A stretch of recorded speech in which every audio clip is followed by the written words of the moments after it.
তো বন্ধুরা, তোমরা সকলেই কেমন রয়েছো? আশা করছি তোমরা সকলেই খুব ভালো রয়েছো। তো আজকে আমাদের এই ভিডিওতে তোমাদের সকলকে জানাই স্বাগত। বন্ধুরা, আজ আমরা এসেছি ভারতের বৃহত্তম রেলওয়ে স্টেশন হাওড়া রেলওয়ে স্টেশনে। শুধু বৃহত্তম নয়, এটি দেশের প্রাচীনতম রেলওয়ে স্টেশন। তাছাড়াও দেশের সবচেয়ে সুন্দর রেল স্টেশনের তালিকাতেও জায়গা করে নিয়েছে এই রেলওয়ে স্টেশন। 170 বছরের পুরনো এই হাওড়া রেলওয়ে স্টেশনটি তৈরি হয়েছিল 1854 সালে। হাওড়া স্টেশনে মোট 23টি প্ল্যাটফর্ম আছে। এর মধ্যে ওল্ড কমপ্লেক্সে আছে 1 থেকে 15 নম্বর প্ল্যাটফর্ম, আর নিউ কমপ্লেক্সে আছে 17 থেকে 23 নম্বর প্ল্যাটফর্ম। আর এখানে দেখো 16 নম্বর প্ল্যাটফর্মটা কিন্তু নেই, আর এর পেছনে রয়েছে একটা বড় কারণ।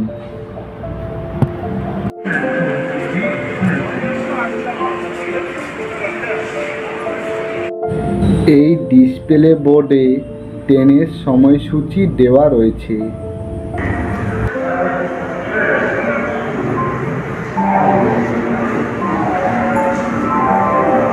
আর এটা হলো হাওড়া স্টেশনের টিকিট বুকিং কাউন্টার।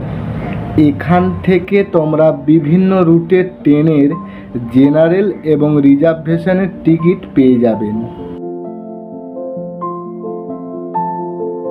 স্টেশনের 1 নম্বর প্ল্যাটফর্মের সামনে দেখো অনেকগুলো এটিএম রয়েছে। আর হ্যাঁ, পুরো Howrah station wifi free connectivity রয়েছে, ফলে এখানে বসে ফ্রিতে ওয়াইফাই ব্যবহার করতে পারো।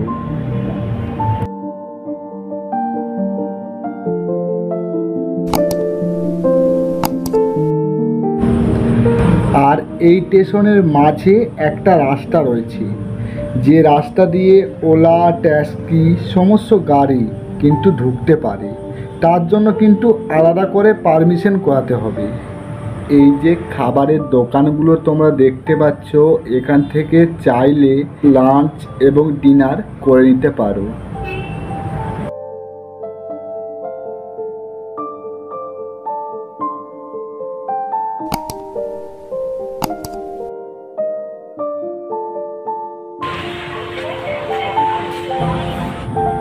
বর্তমানে প্রায় 600টি যাত্রীবাহী ট্রেন স্টেশনের মধ্য দিয়ে যায়, যা দৈনিক ভিত্তিতে 1 মিলিয়নেরও বেশি যাত্রীকে সেবা দেয়। স্টেশনটি বেশ কয়েকটি ভারতীয় শহরের সাথে ভালোভাবে সংযুক্ত রয়েছে, যার মধ্যে রয়েছে চেন্নাই, মুম্বাই, ভোপাল, দিল্লি, এলাহাবাদের মতো শহরগুলো। হাওড়া স্টেশনের সঙ্গে বাংলাদেশের সরাসরি রেল যোগাযোগ রয়েছে। মৈত্রিক এক্সপ্রেস কলকাতা এবং ঢাকার উভয় শহরকে সংযুক্ত করে রেখেছে।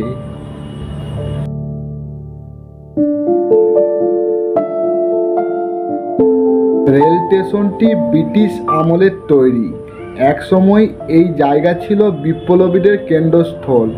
স্বাধীনতা আন্দোলনের সময় তাদের সভা সমাবেশ যাবতীয় পরিকল্পনা এখান থেকেই প্রস্তুত করা হতো।